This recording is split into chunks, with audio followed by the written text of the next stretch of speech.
Hello there, you're watching Nightline. I'm Anita Wu. News making the headlines. Fuel prices for RON 95, RON 97 and diesel drop between 17 and 21 cents. And major spike as 28 new COVID-19 cases recorded.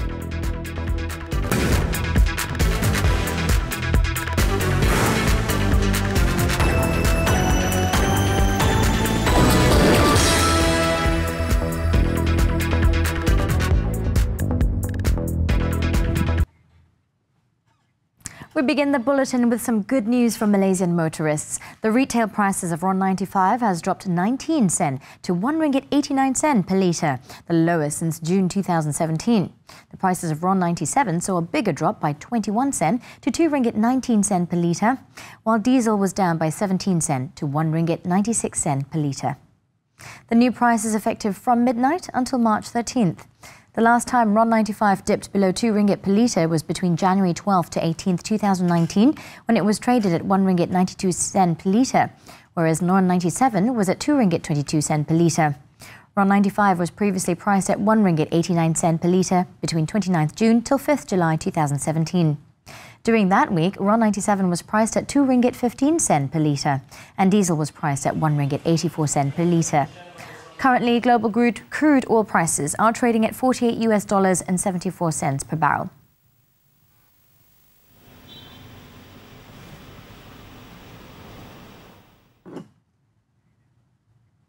The Health Ministry on Friday has confirmed 28 new COVID-19 cases, bringing the tally nationwide to 83. Of those, 23 people have been fully recovered and have been discharged. Health Director General Dr. Nur Hisham Abdullah, in a statement Friday, said the new positive cases were all Malaysians and derived from patient under investigation, close contacts and humanitarian aid missions. All of these cases have been detected for further treatment, while their close contacts have been identified for further investigation and sampling. Meanwhile, from the cluster associated with case 26, 258 close contacts have been traced. Out of the figure, 18 have been tested positive, whereas 70 tested negative and placed under home quarantine for 14 days. Another 170 have been traced and are still awaiting their results while under home quarantine. Dr. Nur Hisham added that the ministry is still conducting investigations and contact tracing to identify the cause of the infection, thus prevent the spread of the infection. To date, these positive cases include 65 Malaysians, 15 Chinese nationals, and one each from the United States, Japan and Italy. The latest patient to recover is case 24, who has been discharged from the Kuala Lumpur hospital.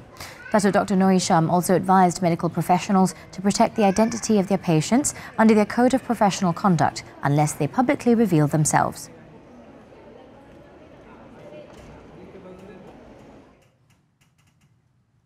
UDA Holdings Chairman Dr. Hisham Hamdan, who came forward to identify himself as case 26 on Friday, said he is not the source of the second wave of COVID-19 infections in Malaysia.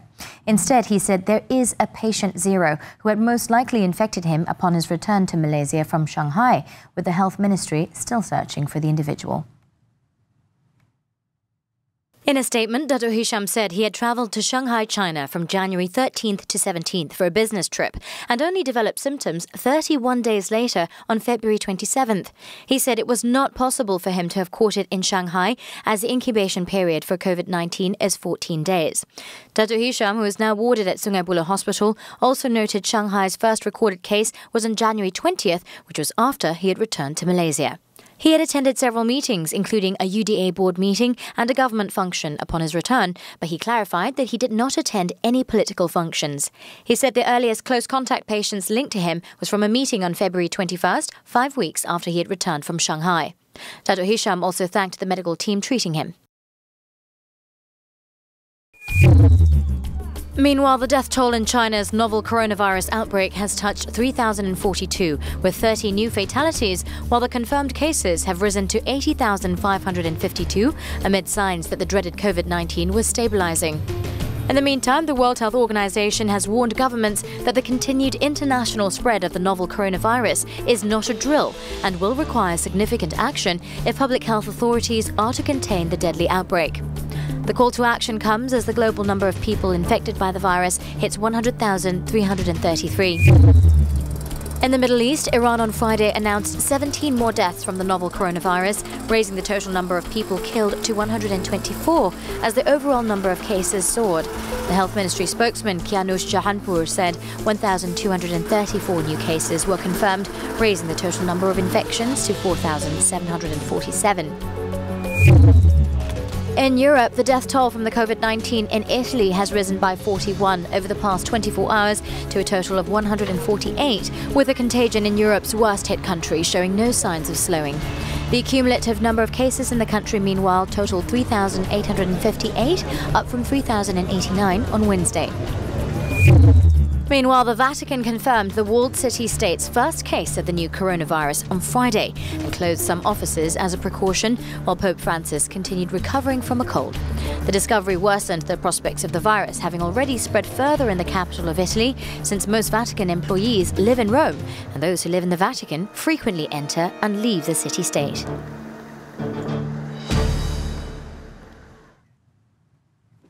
Tan Sri Idrus Harun has been appointed as the new Attorney General with immediate effect.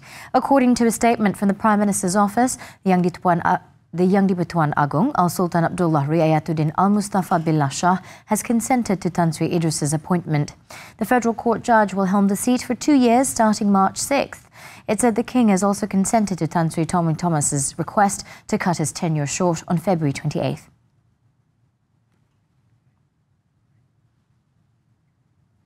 Latifa Koya has confirmed that she has resigned as the Chief Commissioner of the Malaysian Anti-Corruption Commission, MACC. In a statement on Friday, she stressed that it was her own decision to leave and that she was not pressured to resign. Therefore, any speculation to the contrary is baseless.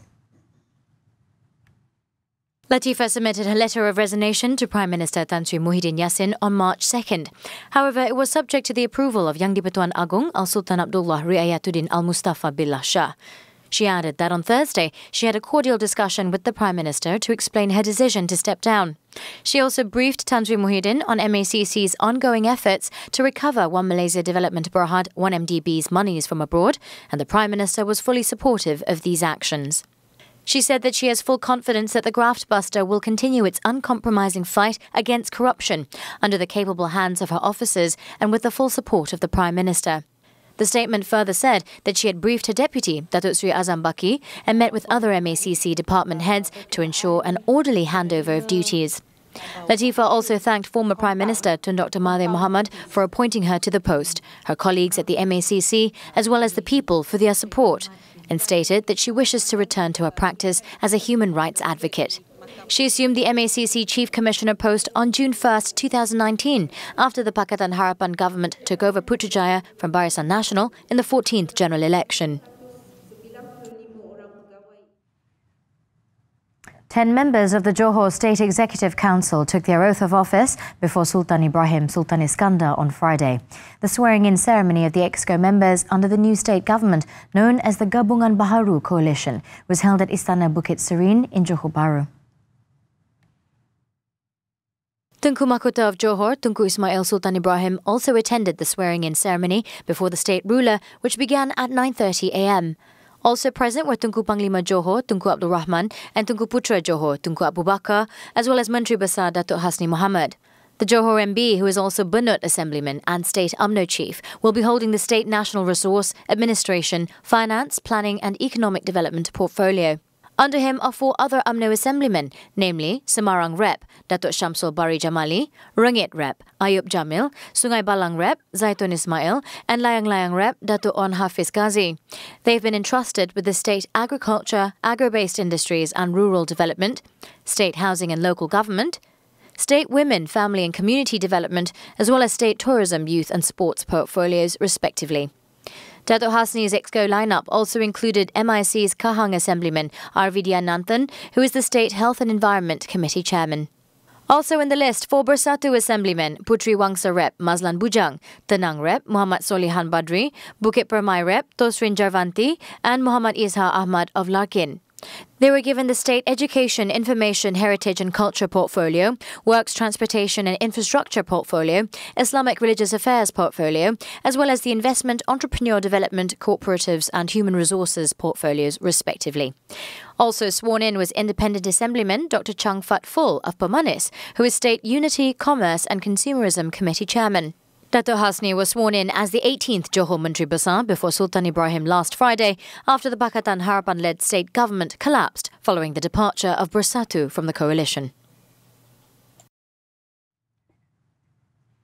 Selangor Bersatu Chairman Dato' Abdul Rashid Asari on Friday refuted claims by 4 of his party's state assemblymen that he went incommunicado after they announced their intention to support the Pakatan Harapan state administration.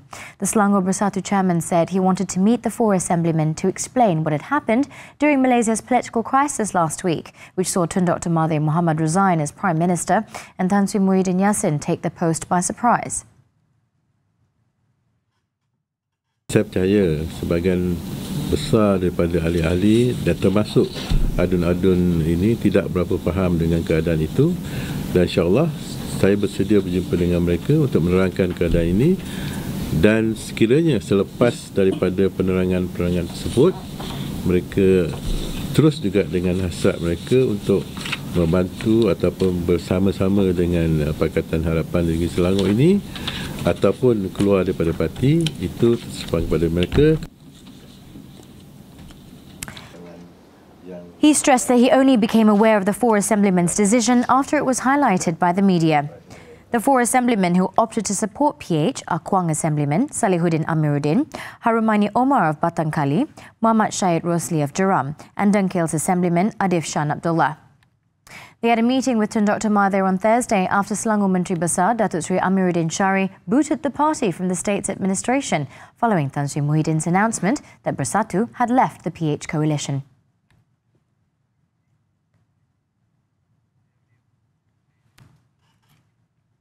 The US Department of Justice, DOJ, has delayed the return to Malaysia of another $240 million of recovered money allegedly stolen from One Malaysia Development Berhad 1MDB sovereign fund. 2 sources with direct knowledge of the matter said the payment was held up due to the country's political uncertainty after the fall of the Pakatan Harapan government led by Tun Dr. Mahathir Mohamad. The DOJ had initially been scheduled to return the next payment of recovered funds to Malaysia on February 19th, but due to some technical error, the transfer did not happen. And once former Prime Minister Tun Dr. Mahathir resigned, the DOJ decided to hold the payment due to uncertainty over what would happen next. Sources who did not want to be identified as they were not authorised to speak to the media said they were not aware of DOJ's next steps. Malaysia was plunged into turmoil when Tun Dr. Mahathir was replaced by Tan Sri Muhyiddin Yassin as Prime Minister, whose coalition includes the former ruling party that was voted out in 2018 amid accusations of corruption over 1MDB. The funds returned were supposed to go into a special fund at the Finance Ministry and are meant to be used to pay 1MDB's bondholders.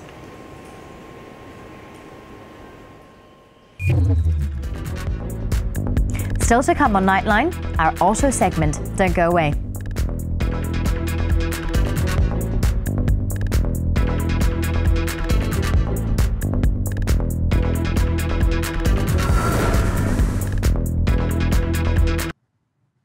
Nightline continues with the auto segment. Mercedes-Benz Malaysia had recently launched what's dubbed as the fastest 4-door production car in the world, the AMG GT 63S. The brutal-looking machine is hand-built in Affalterbach, Germany, and is in accordance with AMG's one-man, one-engine philosophy. Raymond Goh shares his experience after taking it for a spin.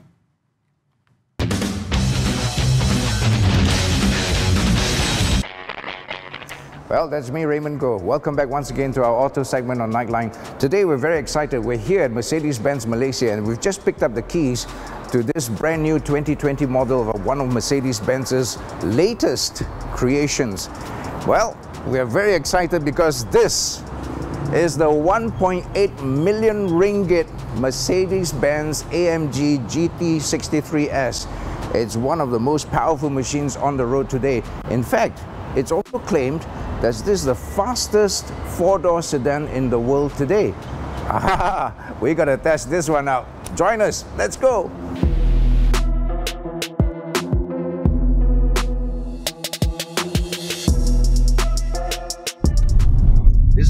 V8 engine, 4-litre bi-turbo, 2 turbos. Okay. This engine puts up something like 630 horsepower. That's a handsome figure, by the way. And it puts out that figure in a rev range of anything between 5,005 and 6,005. But the torque from this engine is incredible. It's about 900 Newton meters of torque, and all this torque kicks in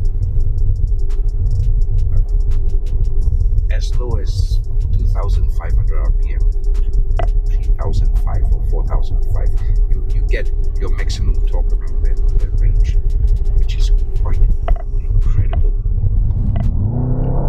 Whoa! Ho, ho, ho, ho. My God,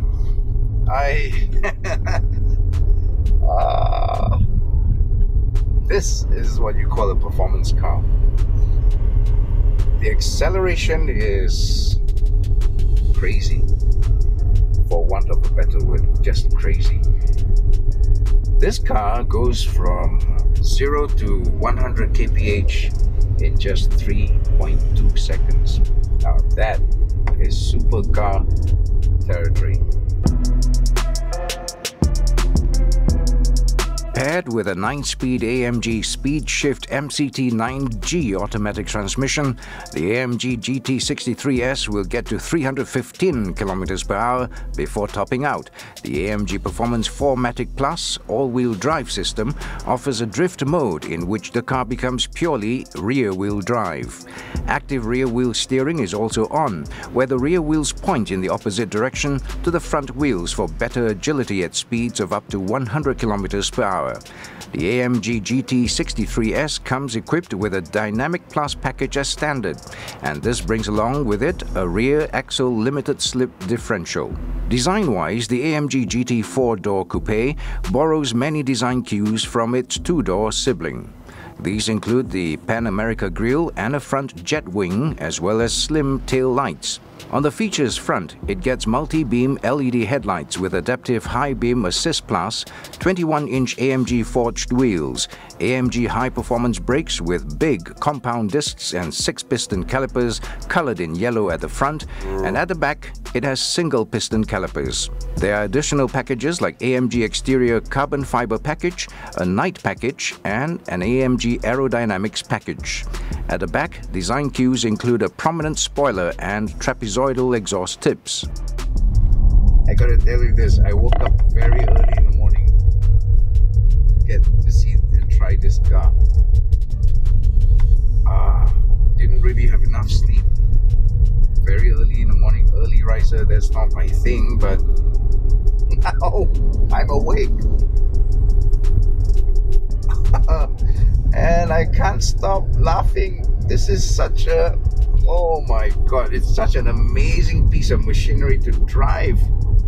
And I just can't stop smiling. Oh my God, this is such a ridiculously fun car to drive with ridiculous and incredible acceleration. Unbelievable.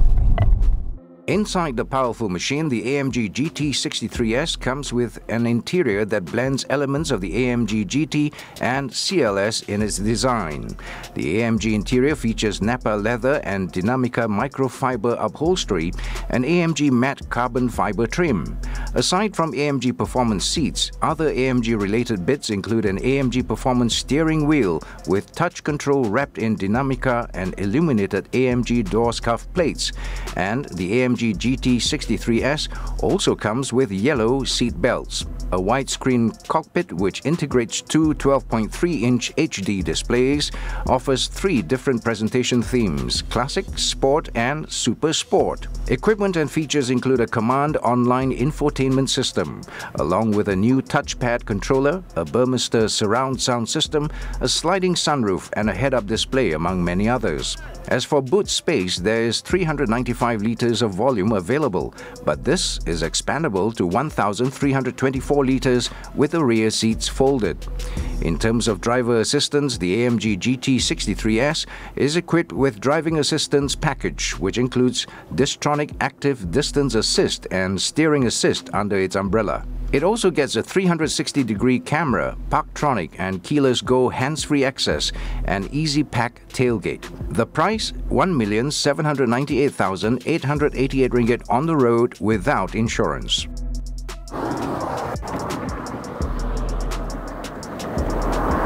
Look at that, frameless. Soft close. What an incredible ride, this car. This is the 2020 Mercedes-Benz AMG GT 63S with so much power, 900 Newton meters of torque. That's incredible. It's an incredible car to drive. The way it picks up, it accelerates, is simply out of this world. It's about the fastest car I've ever driven in my whole entire life. And it goes from 0 to 100 in just 3.2 seconds. Exhilarating, intoxicating, addictive. I love this car. Just can't afford it. It's 1.8 mil. Thanks Mercedes-Benz Malaysia for loaning us this car for today. It made my day. It made our team's day. And thanks for joining us on Nightline's Auto segment. I'm Raymond Goh. Catch you soon.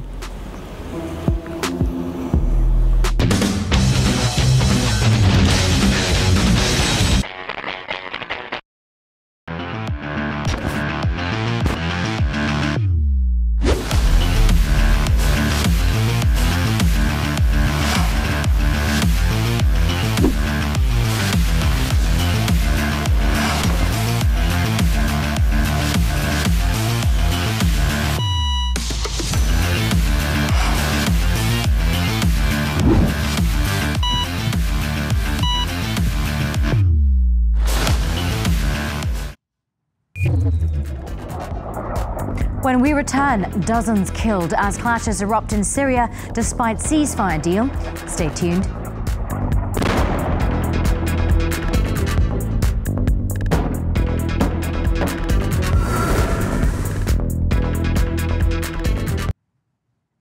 We're back with news on the foreign front.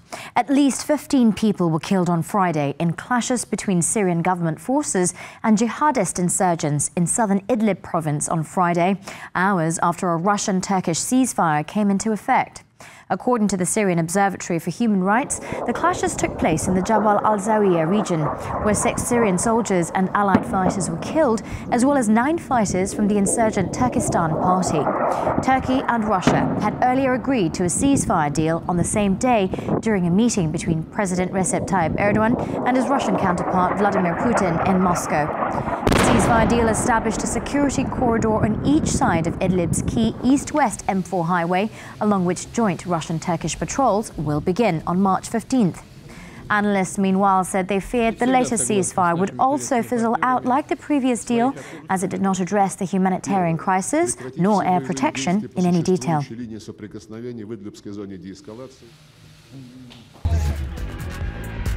Next on Nightline, action from the Super League. Do stay tuned.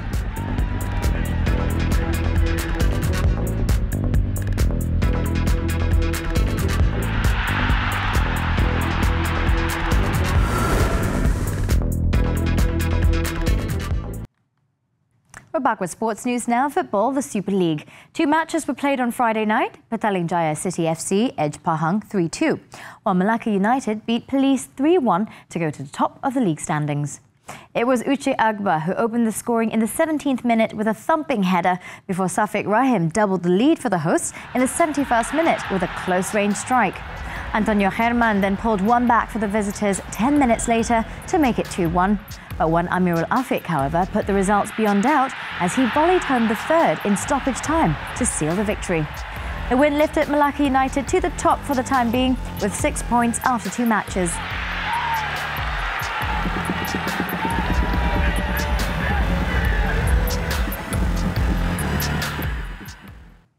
Now, before we wrap up this edition of Nightline, let's have a quick look at what's been installed on the front pages of Malaysia's main newspapers on Friday, March 6th.